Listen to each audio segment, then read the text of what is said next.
Hello students, welcome eight genius mentor. बच्चे, हम पिछली क्लासेस में पढ़ रहे थे कि फ्रेंच रेवोल्यूशन और यानी फ्रांस की क्रांति का पूरा घटनाक्रम क्या था, किस प्रकार ये क्रांति जो है आगे बढ़ी और इस क्रांति का लगातार घटनाक्रम क्या रहा। एक मिडिल क्लास जो वर्ग था, उस मिडिल क्लास वर्ग ने किस तरह इस क्रांति की जिम्मेदारी उठाई और 1% 1 वोट के आइडिया की तरफ आगे बढ़े। अनाज की बढ़ती कीमतों से लेकर जो अनाज की कीमतें लगातार बढ़ रही थी, उसके कारण फ्रांस की जनता परेशान थी और एक इस जगह पर जो टेनिस कोर्ट था, यहां पर इन लोगों ने शपथ ली। थर्ड एस्टेट के लोगों ने शपथ ली कि जब तक हम एक ऐसा संविधान नहीं बना देते जो राजा की पावर को लिमिट कर दे, तब तक हम यहां से हटने वाले नहीं हैं। हमने इस पिक्चर के इस अर्थ को समझा कि क्यों ये बाइली नाम का एक व्यक्ति जनता की तरफ अपनी पीठ क्यों किए हुए है, जबकि एक्चुअल में जब घटना घटी थी तब ये ऐसा नहीं रहा होगा। तो इसके पीछे का हमने कारण समझा कि जिन लोगों को ये जिम्मेदारी दी गई थी या उनको जिम्मेदारी मिल गई जनता की तरफ से कि आप हमारे नेता हैं, आप हमें इन कष्टों से मुक्ति दिलाएंगे, आप हमारे इसका जो है इलाज करेंगे हमारे दुखों का, और उन लोगों ने इनके साथ धोखा किया और जब समय आया कुछ करने का तो वे लोग अपनी पीठ दिखाकर एक साइड में हो गए। इसलिए उस पिक्चर में जो है इस व्यक्ति को पीठ दिखाए हुए दिखाया गया है। ये हमने पढ़ा किस प्रकार जो है एक कड़ाके की ठंड के कारण बैड हार्वेस्ट हुआ, कड़ाके की ठंड के कारण बैड हार्वेस्ट हुआ, फसल खराब हुई, खाने की कीमतें बढ़ी, औरतों को बहुत लंबी लंबी लाइनें उसमें लगना पड़ता कई घंटों तक, और जब वह बेचारी परेशान हुई तब उन्होंने उन दुकानों में तोड़फोड़ की और इस प्रकार जो पूरे फ्रांस में एक प्रकार से आंदोलन की तैयारी हो चुकी थी। गांव में खबर फैल चुकी थी कि जो ये लॉर्ड्स ऑफ द मैनर हैं, मैंने मैनर का मीनिंग क्या बताया था, जागीर, बड़ी बड़ी जागीरों के जो मालिक थे उन्होंने अपने गुंडे बुला लिए थे। ब्रिगेंड्स का मैंने मीनिंग क्या बताया था बच्चे, गुंडे बुला लिए थे इन्होंने, लाठीधारी गुंडे बुला लिए थे, लाठियां लेके आए और किसानों को डर था कि उनकी फसलों को बर्बाद कर देंगे। और उसके बाद किसानों ने अपने औजार, खेतों के जो औजार थे, कस्सी फावड़े उठाए और शैटो पे हमला किया। शैटो हमने क्या बताया था कि जो ये जागीरदार थे, जो बड़े बड़े ये अमीर लोग थे, ये जिन किलों में, जिन महलों में रहते थे, जो गांव में जो महल होते थे इनके, उनको शैटो बोला गया था। तो वहां पर उनके ऊपर हमला हुआ, वे जान बचाकर भाग गए। किसानों को जो डॉक्यूमेंट्स, जनता को जो डॉक्यूमेंट्स मिले, उनमें आग लगा दी गई और ये कुछ लोग जान बचाकर यहां से पड़ोसी देशों में भाग गए थे। हम यहां तक पढ़ चुके हैं कि किस प्रकार जब जनता ने बगावत की, उस जनता की बगावत के आगे लुई 16 को हार माननी पड़ी और लुई 16 को एक समझौता करना पड़ा। लुई 16 को एक समझौता करना पड़ा नेशनल असेंबली के साथ कि आज के बाद से वो जो भी काम करेगा संविधान के दायरे में करेगा, संविधान के बाहर जाकर नहीं करेगा। 4 अगस्त 1789 की रात को एक आदेश पास कर दिया गया, एक डिक्री, आदेश पास कर दिया गया कि आज के बाद से कोई भी अमीर व्यक्ति, कोई भी, जो अमीर मेरा मतलब यहां पर है फ्यूडल लॉर्ड, जमीनों के मालिक, वे कोई टैक्स वगैरह नहीं लेंगे किसानों से और व्यक्तियों से। क्लर्जी के जो मेंबर्स थे, जो प्रिस्ट क्लास वाले थे, उनको भी अपने विशेष अधिकार त्यागने होंगे, छोड़ने होंगे। टाइथ, जो एक प्रकार का टैक्स था, वो खत्म कर दिया गया और चर्च की सारी संपत्ति, सारी प्रॉपर्टी जब्त कर ली गई। जब्त क्या होता है, उनसे लेना छीनना, जब्त कर ली गई। रिजल्ट क्या निकला कि गवर्नमेंट के पास इतनी प्रॉपर्टी आ गई कि उसकी वैल्यू थी 2 बिलियन लिवरे। बहुत बड़ी मात्रा में कुछ सरकार को प्रॉपर्टी हाथ लगी और कुछ क्रांतिकारी कदम यहां पर उठे। इस पिक्चर में हम क्या देख रहे हैं? The spread of the great fear. लोगों में जो डर का माहौल है, ये फ्रांस का मैप है। इसमें जो ये ग्रीन कलर में जो है, ये वो एरिया है, reasons not affected by the great fear. ये वो एरियाज हैं जहां पर वो डर का माहौल नहीं था कि राजा हमारे ऊपर अटैक करने वाला है। वो डर इन भागों पर नहीं था। ये जो इस प्रकार के हल्का सा जो लाइट ऑरेंज कलर में है, areas of agrarian revolt early 1789 के शुरुआती दिनों में जो कुछ किसानों के द्वारा जो किसान विद्रोह हैं, ये वो हैं। और बाकी जो हिस्सा आपको दिखाई दे रहा है, ये एरो, ये वो डर है। लोगों में इतना डर का माहौल था कि गुंडे हमारे ऊपर अटैक करने के लिए आने वाले हैं, ब्रिगेड्स जो हैं वो हमारे ऊपर अटैक करने के लिए आने वाले हैं। तो देखो, आप समझ सकते हो कि फ्रांस, ये पूरा फ्रांस है और इसका लगभग हिस्सा जो है डर के माहौल में है। तो आप समझ सकते हैं कि उस समय फ्रांस की हालत कैसी होगी जब इतना, ये देश, लगभग देश जो है डर के माहौल में है। तो आप उस घटना का थोड़ा लगाइए अंदाजा क्या रहेगा। जब इन्होंने संविधान बनाया, नेशनल असेंबली के द्वारा जब कॉन्स्टिट्यूशन बनाया गया, तो उसमें राजा को हटाया नहीं गया था, भाई राजा को नहीं मानेंगे। उन लोगों ने राजा को भी रखा और संविधान को भी रखा।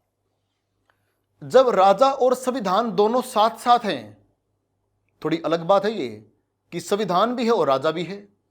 तो इससे फ्रांस क्या बन गया? Constitutional monarchy. एक ऐसी मोनार्की, एक ऐसा राज, मतलब राजा तो है लेकिन संविधान के नियमों के अंदर काम करेगा। कितनी यूनिक चीज है। नॉर्मली क्या होता था, जो राजा थे उनकी सुप्रीम पावर होती थी, वे जो बोलते वही कानून, वे जो फैसला करते वही असली डिसीजन, वही सुप्रीम कोर्ट का डिसीजन। लेकिन अब क्या हो गया कि राजा तो है लेकिन संविधान की नजर में काम करेगा। The national assembly completed the draft of the constitution in 1791। 1791 में नेशनल असेंबली ने फ्रांस का संविधान तैयार कर दिया। इस संविधान में क्या है? Its main object was to limit the powers of the monarch. इस संविधान में मेन चीज क्या है? मेन इसका प्रोविजन क्या है? राजा की शक्ति को कम करना। मोनार्क यानी राजा की शक्ति को कम करना। These powers, instead of being concentrated in the hands of one person, were now separated and assigned to different institutions: the legislature, the executive, the judiciary. जो शक्तियां, जो पावर्स पहले केवल एक आदमी के पास जमा थी, एक आदमी के पास कंसंट्रेट हुई थी, राजा के पास, कि यही कानून बनाएगा, यही सारे फैसले करेगा, यही पनिशमेंट भी देगा। ये तो सारी पावर्स थी पहले एक व्यक्ति के पास थी। अब इनको अलग अलग कर दिया गया। अब ये तीनों अलग अलग कर दी गई हैं। कारण क्या है इनको अलग अलग करने का? देखो, ये लोग नहीं चाहते हैं कि इस प्रकार जो है ये the legislature, executive and judiciary कि सारे काम एक व्यक्ति करे। इन तीनों का सेपरेशन कर दिया गया है। सेपरेशन का जो आइडिया है ये फ्रांस के ही एक फिलोसोफर ने दिया था, उसका नाम था मोंटेस्क्यू। और मोंटेस्क्यू की बुक का नाम था द स्पिरिट ऑफ लॉज। उसमें ये आइडिया पहली बार आया था कि सारी पावर्स अलग अलग होनी चाहिए। और इस आइडिया को सबसे पहले अमेरिका ने लागू किया। फिर अमेरिका के बाद फ्रांस अपने देश में इस आइडिया को लागू करता है। This made France a constitutional monarchy. जैसे ही फ्रांस ने इन तीनों शक्तियों को बांट दिया, उसके बाद फ्रांस बन गया कॉन्स्टिट्यूशनल मोनार्की, यानी संवैधानिक राजतंत्र। राजा का तो राज चलेगा लेकिन संविधान के नियमों के अनुसार चलेगा। अब हम फिगर 7 देखने वाले हैं। एक आकृति आपको दिखाने वाले हैं, फिगर 7, उसको देखें। ये वो फिगर 7 आपके सामने है। इसको समझने का प्रयास करते हैं कि 1791 में जब फ्रांस का संविधान बना तो उसका राजा पर क्या असर पड़ा और जनता का इसमें क्या योगदान है। अभी आप इसकी पूरी पिक्चर को समझेंगे और इसमें हम कुछ कमियां ढूंढने का प्रयास करेंगे और कुछ अच्छाई भी इसमें ढूंढेंगे। हम इस पिक्चर को हम सबसे पहले शुरुआत करते हैं नीचे से। The political system under the constitution of 1791। France ने 1791 में संविधान बनाया है और उस संविधान के अनुसार यह पिक्चर पूरे फ्रांस की इमेज को दिखाती है। सबसे नीचे आप देख पा रहे हैं passive citizens. Passive citizens, no voting rights, about 3 million men, women, children and youth below 25। 3 million ऐसे आदमी, 3 मिलियन पुरुष, महिलाएं, बच्चे और 25 साल की उम्र से कम के सभी व्यक्ति। फ्रांस के ऐसे व्यक्ति जिनकी उम्र 25 साल से कम है, सारी महिलाएं, बच्चे और कुछ आदमी, कुछ पुरुष, सारे पुरुष नहीं, कुछ पुरुष, उनको नाम दिया गया पैसिव सिटीजन्स। यहां पर पैसिव का मतलब क्या होता है? जिसकी डायरेक्ट कोई भागीदारी ना हो, जो डायरेक्ट किसी चीज में पार्टिसिपेट नहीं करता, उसको बोलते हैं पैसिव। तो फ्रांस में जो डायरेक्टली इन्वॉल्व नहीं किए गए उनको नाम दिया गया पैसिव, और जो इन्वॉल्व थे पॉलिटिक्स में उनको नाम दिया गया एक्टिव सिटीजन्स। अब किसको नाम दिया गया एक्टिव? एंटाइटल्ड टू वोट, जिनको वोट देने का अधिकार दिया गया वे कहलाए active citizens. About 4 million of A population of 28 million. 28 million की जनसंख्या में से लगभग 4 मिलियन ऐसे लोग थे जिनको राइट टू वोट दिया गया। इस पिक्चर में कहीं भी कोई महिला नहीं है। इसका मतलब है किसी महिला को राइट टू वोट नहीं मिला। सारी महिलाएं और गरीब लोग, बच्चे, 25 साल से कम एज के सभी व्यक्ति वो पैसिव सिटीजन्स हैं, और कुछ व्यक्ति जिनको बोला गया एक्टिव। अभी हम पढ़ने वाले हैं कि एक्टिव किसको बोला गया एग्जैक्टली, क्या ऐसी कंडीशन लगाई कि ये एक्टिव है और ये पैसिव, वो हम कुछ देर बाद पढ़ेंगे। जो एक्टिव सिटीजन्स हैं उनको राइट टू वोट है, ये वोट करते हैं और वोटिंग के द्वारा 50,000 मेन, ध्यान रखें, 50,000 मेन यानी पुरुष, 50,000 पुरुषों को चुनाव करेंगे। उनका ये जिनको वोट देने का अधिकार मिला है वे 50,000 पुरुषों का चुनाव करेंगे, और ये 50,000 पुरुष कहलाएंगे इलेक्टर्स।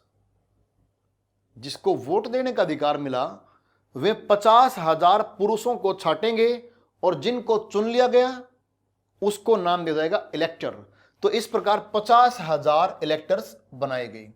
इन 50,000 इलेक्टर्स जो ये थे, फिर ये वोट करेंगे नेशनल असेंबली को और 745 मेंबर का चुनाव करेंगे। 745 मेंबर्स का चुनाव करेंगे।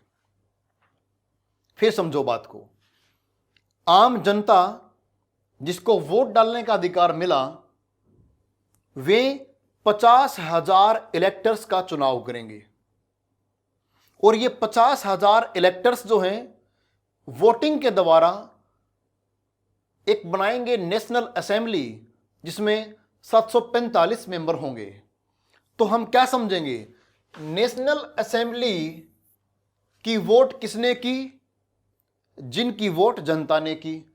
जनता ने इनकी वोट की, इन्होंने असेंबली की वोट की। तो असेंबली प्रश्न पूछ सकता है कि नेशनल असेंबली का इलेक्शन डायरेक्ट इलेक्शन था या इनडायरेक्ट इलेक्शन था? बताओ। नेशनल असेंबली का जो इलेक्शन हुआ वो डायरेक्ट इलेक्शन हुआ या इनडायरेक्ट इलेक्शन हुआ? डायरेक्ट इलेक्शन वो होता है जिसमें जनता डायरेक्ट उसको वोट करे। अगर जनता इसको डायरेक्ट वोट करती तो हम बोलते कि डायरेक्ट इलेक्शन हुआ है। जनता ने जिसको वोट दी वे किसी को वोट दें, उसको बोलते हैं इनडायरेक्ट इलेक्शन। तो इसका इलेक्शन कैसे हुआ? जनता के द्वारा इनडायरेक्टली। जैसे भारत में राष्ट्रपति का चुनाव होता है, इंडिया में जब हम अपना राष्ट्रपति बनाते हैं, प्रेसिडेंट का चुनाव करते हैं, तो जनता जिसको वोट देती है फिर वो हमारे प्रतिनिधि राष्ट्रपति की वोट देते हैं। तो इस प्रकार भारत का राष्ट्रपति जनता के द्वारा इनडायरेक्टली चुना जाता है। तो सेम प्रक्रिया यहां पर है। जो नेशनल असेंबली है जिसमें 745 मेंबर्स बनाए गए, वे जनता के द्वारा इनडायरेक्टली बनाए गए। यहां तक बात समझ में आ चुकी है। अब इससे आगे देखते हैं कि ये जो नेशनल असेंबली है, तो इलेक्शन कैसा हुआ? इलेक्शन हुआ इनडायरेक्ट। कितने मेंबर्स का? 745 का। अब ये असेंबली बन चुकी है, असेंबली राजा को कंट्रोल करेगी, असेंबली मिनिस्टर्स कंट्रोल करेगी। इस असेंबली से ही मंत्री बनेंगे, मंत्री हैं, और मंत्रियों को जो कंट्रोल करेगी वो असेंबली करेगी। राजा को भी कंट्रोल असेंबली करेगी, लेकिन राजा को इसके ऊपर विटो का राइट है। अगर कभी इनकी बात थोड़ी सी बिगड़ जाए, किसी बात पे उलझ जाए, तो राजा को यहां पर जो है विटो पावर मिली हुई है। विटो आप समझते हैं, किसी मुद्दे पर, किसी बिल पर मना करने का अधिकार, उसको रिजेक्ट करने का राइट। ठीक है, यही जनता वोटिंग के द्वारा जज का चुनाव करेगी। जज जो बनेगा, जुडिशरी जो बनेगी, जुडिशरी भी इन्हीं जनता की वोट के द्वारा बनेगी। ठीक है, तो देखो इन्होंने तीनों को अलग कर दिया, जुडिशरी अलग, एग्जीक्यूटिव अलग, और कहीं ना कहीं लेजिस्लेचर भी अलग है। तीनों को अलग कर दिया है, लेकिन यहां पर थोड़ी राजा को विटो पावर दी हुई है। जैसा कि भारत में राष्ट्रपति के पास विटो पावर होती है, यहां पर इसके पास भी कुछ विटो पावर दी है। वो हम अगली कक्षाओं में पढ़ेंगे किस प्रकार क्या होता है।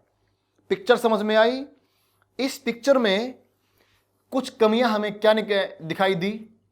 क्या इस तस्वीर के आधार पर हम कह सकते हैं कि फ्रांस में पूरे तरीके से डेमोक्रेसी आई है? फ्रांस में क्या पूरे तरीके से डेमोक्रेसी आई? इस पिक्चर के आधार पर हम क्या कहेंगे? बिल्कुल नहीं आई। अगर डेमोक्रेसी सही मायने में होती तो क्या महिलाओं को अधिकार नहीं मिलना था? राइट टू वोट महिलाओं को क्यों नहीं दिया गया?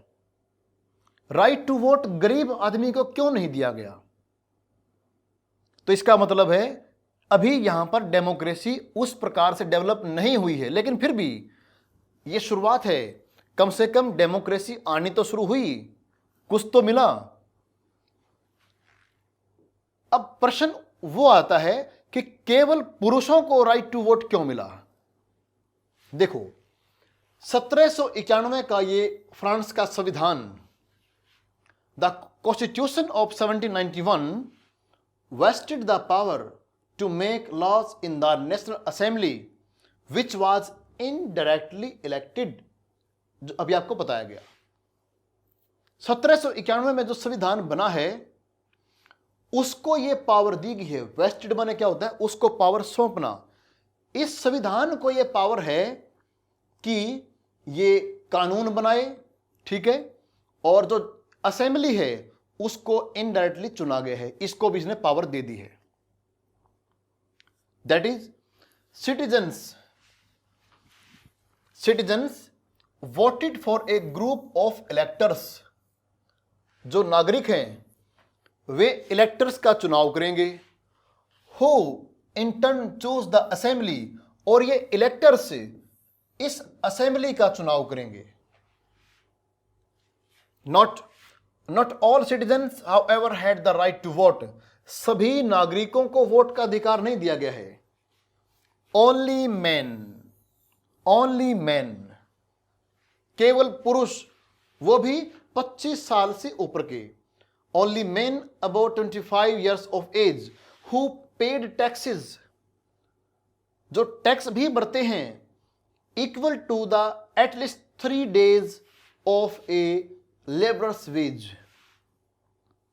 एक मजदूर 3 दिन में जितनी दिहाड़ी करता है, जितने पैसे कमाता है एक मजदूर, उस मजदूर की 3 दिन की दिहाड़ी के बराबर अगर कोई पुरुष टैक्स भरता है तो उसको राइट टू वोट दिया गया।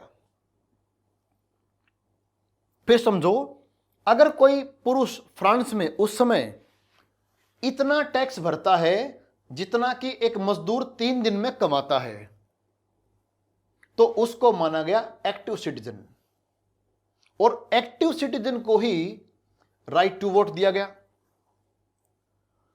The remaining men and all women were classed as passive citizens। इसलिए महिलाओं को और ना टैक्स भरने वाले व्यक्तियों को पैसिव सिटीजन कहा गया। To qualify as an elector, एक इलेक्टर बनने के लिए भी, and then as a member of the assembly, या असेंबली का मेंबर बनने के लिए, a man had to belong to the highest bracket of tax payers. एक व्यक्ति बहुत ज्यादा टैक्स पे करता है, उसकी कमाई बहुत ज्यादा है, आप ये समझ लो कि अमीर आदमी जो होते, देश के सबसे अमीर आदमियों का एक ग्रुप, वही इलेक्टर बन सकता था, वही असेंबली का मेंबर बन पाया।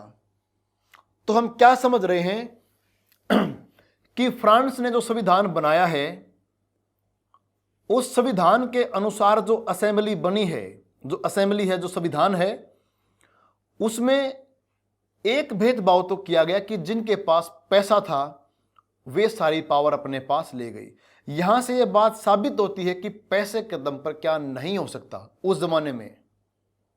तो पैसे, देखो करप्शन कितना है, पैसे वाले ही जो है बड़े बड़े मंत्री बन रहे हैं, पैसे वाले ही असेंबली के मेंबर हैं, और असेंबली ही राजा कंट्रोल करेगी। तो राजा को कंट्रोल जो करेगा वो सारे पैसे वाले लोग करेंगे, अमीर लोग करेंगे। यही समस्या थी। अब जरा इसको देखेंगे। Declaration of the rights of man and citizen painted by artist Le Barbier. तो देखो इस पिक्चर में, ये जो पिक्चर आपके सामने है, इसका नाम है the declaration of the rights of man and citizen. Declaration क्या होती है? घोषणा करना, घोषणा करना। अब इसमें काम करना हमने, the figure on the left, जो यहां पर हमारे सामने ये पिक्चर है, इसमें कुछ बातें लिखी हुई हैं और हमने थोड़ा थोड़ा इसके बारे में कुछ पढ़ने का प्रयास करना। क्या है? देखो, the constitution begin with declaration of the right of man and citizen. जो फ्रांस का संविधान है वो इस बात से आरंभ होता है, इस घोषणा से आरंभ होता है कि फ्रांस में जो अधिकार मिले हैं, जो राइट मिले हैं पुरुषों को और सिटीजन को, जो अधिकार मिले हैं, इस लाइन से ही फ्रांस का संविधान आरंभ होता है। इसमें क्या डिक्लेरेशन क्या हुआ है, क्या घोषणा की है? जैसे कि rights such as the right to life, जीने का अधिकार, फ्रीडम ऑफ स्पीच, बोलने की आज़ादी, फ्रीडम ऑफ ओपिनियन, अपना विचार, अपना थॉट रखने की आज़ादी, इक्वालिटी बिफोर लॉ, कानून के नज़र में सभी व्यक्ति समान हैं, were established as natural and inalienable rights. इन अधिकारों को एकदम से नेचुरल यानी प्राकृतिक और ना टाले जाने वाले अधिकार घोषित किया गया। जो राइट अभी आपको बताए गए हैं, right to life, freedom of speech, freedom of opinion, equality before law, ये घोषित किए गए कि ये नेचुरल राइट हैं और इनको कोई छीनेगा नहीं। इनएलिएनेबल राइट यानी इनको कोई खत्म नहीं करेगा, ये ऐसे राइट तो मिलने चाहिए, ये तो कंपल्सरी हैं। That is they belong to each human being by birth and could not be taken away. उनके संविधान में कहा गया कि ये अधिकार हर आदमी को जन्म से मिलेंगे, चाहे वो किसी भी जाति में है, उसको जन्म से ये अधिकार मिलेगा और ये अधिकार कभी भी छीने नहीं जाएंगे। It was the duty of the state to protect each citizen's natural right, और ये सरकार की जिम्मेदारी बना दी गई कि इन अधिकारों की रक्षा करे। इन अधिकारों की रक्षा करना सरकार की जिम्मेदारी बना दिया गया। यह है आपके सामने वो declaration. Man are born and remain free and equal in rights. जो पुरुष है वो पैदा होते ही, जन्म से ही वो आजाद होता है। पुरुष जो है जन्म से ही आजाद है और उसको इक्वल राइट है। The aim of every political association is the preservation of the natural and inalienable rights of men. These are liberty, property, security and resistance to oppression. कि प्रत्येक पॉलिटिकल संस्था, कोई भी पॉलिटिकल संस्था है, उसका उद्देश्य, उसका लक्ष्य ये होना चाहिए कि वो इन नेचुरल राइट्स की रक्षा करे, जो कि राइट्स ऑफ मैन, ये कि लिबर्टी, प्रॉपर्टी, सिक्योरिटी और जुल्म के खिलाफ आवाज उठाना, शोषण के विरुद्ध अधिकार। बोले कि इन अधिकारों को बनाए रखना, इनकी रक्षा करना, ये हर पॉलिटिकल संस्था का उद्देश्य है। The source of all sovereignty resides in the nation, कि राष्ट्र जो है उसकी पूरी संप्रभुता है, राष्ट्र के पास सारी पावर है। नो ग्रुप और इंडिविजुअल में exercise authority that does not come from the people, कि बोले कि राष्ट्र जो है वो लोगों ने मिलकर बनाया है, नेशन, और उसके पास सारी पावर है। उसके अलावा कोई इंडिविजुअल, कोई ग्रुप को ये राइट नहीं है कि वे हमारे ऊपर कोई राज करे या हमारे ऊपर कोई कानून थोपे। इस प्रकार से बोले कि सारी शक्ति हमने राष्ट्र को सौंप दी है, देश को सौंप दी है, और किसी इंडिविजुअल पर्सन, कोई राजा, कोई मंत्री, कोई नोबेलमैन, कोई क्लर्जीमैन, इनको कोई राइट नहीं है। मतलब ये हमारे ऊपर कोई राज नहीं करने वाले, हमें सताएंगे नहीं। Liberty consist of the power to do whatever is not injurious to others. Liberty का मतलब ये बताया गया कि आपकी लिबर्टी ये है कि आप कुछ भी करें, पर ऐसा कुछ ना करें जिससे औरों को तकलीफ पहुंचे। यहां से लिबर्टी आप क्या समझे? लिबर्टी का मतलब है, लिबर्टी ये नहीं होती कि मेरा जो मन करे मैं वो करूं। मेरा जो मन करे मैं वो करूं, इसका मतलब है कि फिर तो और भी यही करेंगे, फिर तो सारे यही करेंगे कि मेरा जो मन करे मैं तो वो करूंगा। जब सारे ही अपनी मन मर्जी की चलाएंगे तो फिर तो सारे आपस में एक दूसरे को परेशान करेंगे। तो लिबर्टी का मतलब होता है कि आप कुछ भी करें लेकिन ऐसा ना करें जिससे औरों को तकलीफ हो। ये इस प्रकार की लिबर्टी की यहां पर बात कही गई। तो ये फ्रांस की क्रांति बहुत कुछ चेंज इसने किया है। आज हमारे पास जो आइडियाज की भरमार है, आज हमारे पास जो आइडियाज हैं वो यहीं से निकल के आए हैं। हमने 4 पॉइंट तो पढ़ लिए। नंबर 5 पे क्या है? The law has the right to forbid only actions that are injurious to society. कानून के पास ये शक्ति है, कानून के पास ये पावर है कि वो ऐसी बातों को रोके, ऐसी बातों को मना करे जो समाज के लिए खतरनाक है। समाज के लिए खतरा होने वाली चीजों को रोकना यह जिम्मेदारी कानून की है।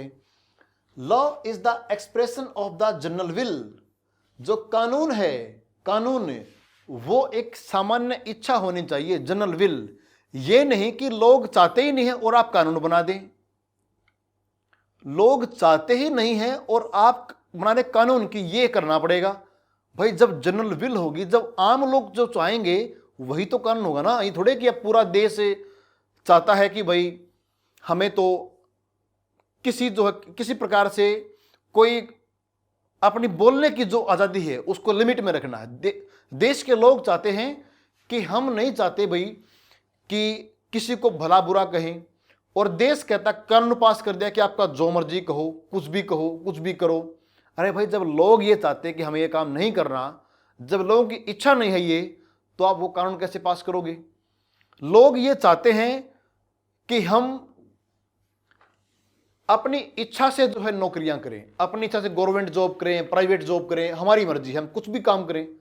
और कानून पास कर दिया कि आप सबने प्राइवेट काम करना पड़ेगा, गवर्नमेंट कोई काम नहीं होगा, या आपको राइट नहीं मिलेगा। भाई जब लोग चाहते ही नहीं है जो काम करना, आप कैसे उसको थोप दोगे? तो जो जनरल विल होती है, आम लोगों की जो इच्छा होती है, वही कानून है। All citizens have the right to participate in its formation personally और through their representatives. All citizens are equal before it. साथ में यह भी कह दिया कि सारे जो नागरिक हैं, सिटीजन्स हैं, वे मिलके इस देश को, इस कानून को बनाते हैं। पर्सनली बनाएं या फिर अपने प्रतिनिधि भेजकर बनाएं, जैसा कि इंडिया में करते हैं। इंडिया में हम लोग वोट करते हैं एमपी की, मेंबर ऑफ पार्लियामेंट की। मेंबर ऑफ पार्लियामेंट फिर कुछ मंत्री बन जाते हैं और वो हमारे लिए फिर कानून पास करते हैं। तो यही तो कहा इन्हें भी कि पर्सनली वे इसके अंदर शामिल हों या अपने प्रतिनिधि भेजकर शामिल हों, लेकिन शामिल तो सारे होंगे और वही होगी जनरल विल, और सारे नागरिक होंगे equal. No man may be accused, arrested, detained except in case determined by the law। कानून की नजर में अगर कुछ गलत हुआ है तो ही आप गिरफ्तार कर सकते हैं, और जो कानून की नजर में गलत नहीं है उस केस में आप किसी व्यक्ति को दोषी नहीं ठहराएंगे, गिरफ्तार नहीं करेंगे, उसको पकड़ेंगे नहीं, तब तक गिरफ्तार नहीं करेंगे जब तक कानून की नजर में उसने कुछ गलत ना किया हो। राजा कुछ भी कहता रहे, राजा को लगे कि मेरे खिलाफ बोल रहे हैं। भाई देखो, राजा लोग थे, उनको कुछ ना सुनने की आदत नहीं थी। अब संविधान बन चुका है तो संविधान में लोगों को बोलने का अधिकार मिला है। जब लोगों को बोलने का अधिकार मिला है तो लोग राजा की बुराई भी कर सकते हैं, और इस केस में राजा कहे कि इनको गिरफ्तार कर लो, ये मेरी बुराई कर रहे हैं। भाई राजा की बुराई करना अगर कानून की नजर में गलत है तो गिरफ्तार करो, और कानून की नजर में वो गलत नहीं है तो फिर आप गिरफ्तार नहीं कर सकते। एवरी सिटीजन में speak, right and print freely. प्रत्येक नागरिक को बोलने का आजादी है, वो अपनी बात को लिख सकता है, अपनी बात को प्रिंट कर सकता है। He must take responsibility for the abuse of such liberty in cases determined by the law. कानून की नजर में जो तय कर दिया गया कि आप ये करेंगे और ये नहीं करेंगे, इसको मानना प्रत्येक नागरिक की जिम्मेदारी है। For the maintenance of the public force and for the expenses of administration A common tax is indispensable. It must be assessed equally on all citizens in proportion to their means। बोले कि आपकी जो army है, public force है, उसको बनाए रखने के लिए, देश को चलाने के लिए, सरकारी खर्चों को मेंटेन करने के लिए एक कॉमन टैक्स आप लगा सकते हैं। वो कॉमन टैक्स ऐसा होगा जो सभी नागरिकों पर लगेगा, और जो उनकी इनकम है, जितना वो कमाते हैं, उसके प्रोपोर्शन में लगेगा। मान लिया कि फ्रांस ने कहा कि सभी नागरिक अपनी इनकम का 5% टैक्स भरेंगे। तो अगर कोई व्यक्ति 1000 रुपये कमाता है, वो भी 5% टैक्स भरेगा। कोई 1 लाख रुपए कमाता है, वो अपनी इनकम का 5% टैक्स भरेगा। टैक्स सबने भरना है, ये कॉमन टैक्स है। तो अब तो बात सही कर रही है। उससे पहले क्या था कि टैक्स लगेगा तो सिर्फ किस पे लगेगा, वो थर्ड पे लगा करता, थर्ड एस्टेट पे, लेकिन अब ऐसा नहीं है। अब तो टैक्स लगेगा तो सब पे लगेगा फिर तो। Since property is a sacred and inviolable right, no one may be deprived of it. जो प्रॉपर्टी का जो राइट है वो भाई सब, कोई भी व्यक्ति इससे उसको वंचित नहीं किया जाएगा, उसे छीना नहीं जाएगा, उसकी मर्जी है, unless A legally establish public necessity require it. Property को लेना ना लेना वो देखो आदमी के ऊपर छोड़ दिया है, उसमें आप किसी को फोर्स नहीं करोगे कि इस ग्रुप के पास प्रॉपर्टी रहेगी और इनके पास नहीं होगी। In that case A just compensation must be given in advance. अगर आप किसी से उसकी संपत्ति लेते हैं, प्रॉपर्टी लेते हैं, तो उसके बदले आपको उसका कुछ पे भी करना पड़ेगा, यानी आप छीन लेंगे उससे। तो ऐसी कुछ ये कॉमन जो बातें हैं, कॉमन सी, इन सब को लेकर फ्रांस ने अपने संविधान में कहा, फ्रांस ने अपने संविधान में क्या कहा? Declaration of rights of man and citizen. ये जो मैंने आपको पढ़ाया है यही था declaration of the rights of man and citizen. अगर ये प्रश्न आपसे पूछते हैं कि आपको इसके बारे में एक नोट लिखना है, वो 5 मार्क्स के लिए क्वेश्चन है, 10 मार्क्स के लिए क्वेश्चन है, जैसा भी आए, तो आपको इसका पता लग गया है कि अगर आपने इस प्रश्न का उत्तर देना है तो आप इसका उत्तर यहां से देंगे। आप ये लिखेंगे, man are born and remain free and equal right, every political association is the preservation of natural rights of man like liberty, property, security, source of all sovereignty power resides in the nation. राष्ट्र को सारी शक्ति सौंपी गई है जनता के द्वारा। Liberty सबको मिलेगी, पर लिबर्टी का मतलब ये नहीं आप किसी को कुछ भी करें, आप किसी का सिर फोड़ दें, आप किसी को मार दें, ये बोलें कि तो मेरी लिबर्टी है। अगर आपकी लिबर्टी उसको मारना है तो किसी और की लिबर्टी आपको मारना है, तो लिबर्टी में किसी को नुकसान नहीं करना है। फिर आप इस प्रकार की ये बात लिखेंगे, the law has the right to forbid only actions that are injurious to society. समाज के लिए जो खतरनाक चीजें हैं उसको रोकने की जिम्मेदारी कानून की है। तो इस प्रकार जो है आप यहां से अपना क्वेश्चन बना सकते हैं। बाकी मैं क्वेश्चंस आपको सिखाऊंगा कि किस प्रकार लिखेंगे और उसका आंसर कैसे रेडी होगा। एक इस चीज को हम जो है देख लेते हैं, उसके बाद फिर आगे देखते हैं इसमें क्या है। Revolutionary journalist Jean Paul Marat commented in his newspaper the friend of the people.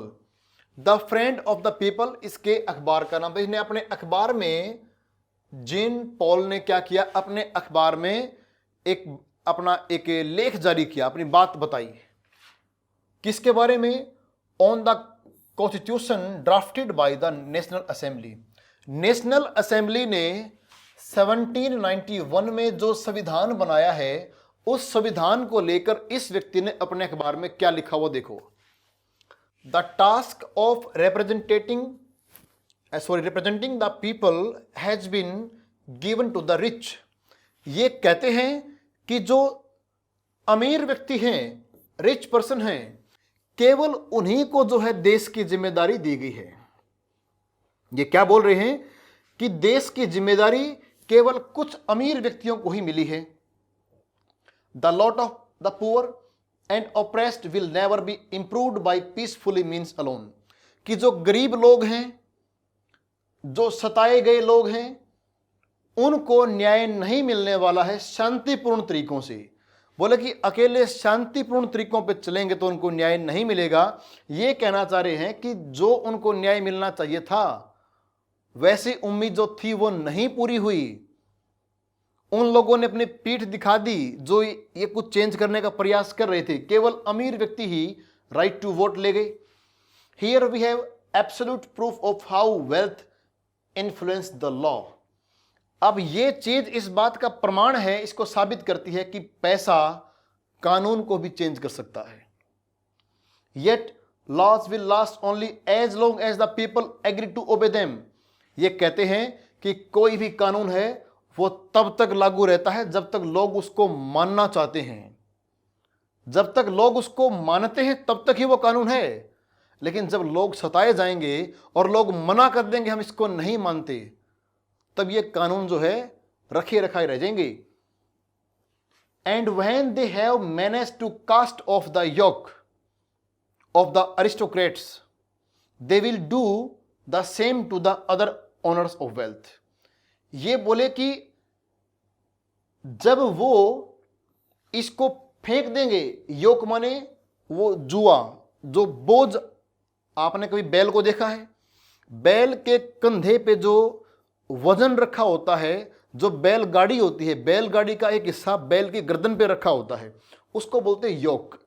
ये बोले कि जो योक, जो जुआ, जो वजन गरीब आदमी के ऊपर इन अरिस्टोक्रेट्स ने रखा हुआ है या रखा हुआ था, ये कौन होते हैं? ऊंचे जाति के लोग, अमीर लोग। बोले कि जो दबाव, जो उत्पीड़न, जो दर्द इन लोगों ने आम लोगों को दिया था और आम लोगों ने इसको उखाड़ फेंका, वो सेम तुम्हारे साथ भी करेंगे, सेम तुम्हारे साथ भी होगा। क्योंकि तुम पैसे वाले लोगों ने किस प्रकार थोड़ा सा चेंज कर दिया, जो नोबेल थे, क्लर्जीमैन थे, वे आम जनता को दुखी कर रहे थे, उसको आपने हटा दिया और आप खुद वही काम कर रहे हो। तो जब लोग उसको उखाड़ के फेंक सकते हैं तो आपको भी फेंक सकते हैं। ठीक है, तो ये चीज है इसमें। ये जो जेन पॉल जो कहना चाह रहे हैं, वो ये बताना चाह रहे हैं कि जो संविधान बना है वो संविधान आम लोगों के लिए नहीं है। उस संविधान में पैसे वालों की चलती है, सारा खेल उसमें पैसे वालों का है। ठीक है, तो आज की क्लास में इतना ही। ठीक है बच्चे, नेक्स्ट करेंगे अगली में। नमस्कार, धन्यवाद।